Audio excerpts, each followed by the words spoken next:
সম্প্রতি সোশ্যাল নেটওয়ার্কে একটি পোস্টের মাধ্যমে বিটিএস ঘোষণা করেছে যে তারা তাদের অভিষেকের 13তম বার্ষিকী একটি বৈশ্বিক লাইভ ইভেন্টের মাধ্যমে উদযাপন করবে, যেখানে সারা বিশ্বের আর্মিরা একসাথে পার্টি করার জন্য একত্রিত হবে।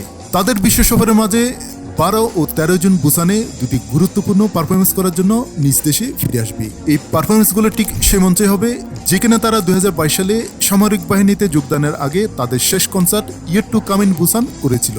20 মে বিটিএস এর অফিসিয়াল এক্স অ্যাকাউন্ট থেকে একটি নতুন পোস্ট আপডেট করা হয়, যেখানে ঘোষণা করা হয় বিটিএস ওয়ার্ল্ড ট্যুর আরেডাং লাইভ বিং ইন বুসান।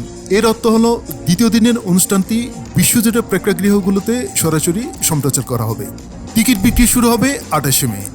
এই দিনটি অর্থাৎ জুন মাসের 13 তারিখ বয় গ্রুপটি এবং আর্মিদের জন্য একটি বিশেষ তাৎপর্য বহন করে, কারণ এটি তাদের অভিষেকের 13তম বার্ষিকী। এই অনুষ্ঠানের মাধ্যমে অনেক ভক্ত যারা কনসার্টে উপস্থিত থাকতে পারবেন না, তারা তাদের লাইভ শো এর মাধ্যমে তাদের সাথে যোগ দিতে পারবেন। সংবাদ মাধ্যমগুলোর তথ্য মতে এই অনুষ্ঠানটি বিশ্বজুড়ে 80টিরও বেশি দেশ ও অঞ্চলের 3800-রও বেশি প্রেক্ষাগৃহে অনুষ্ঠিত হবে।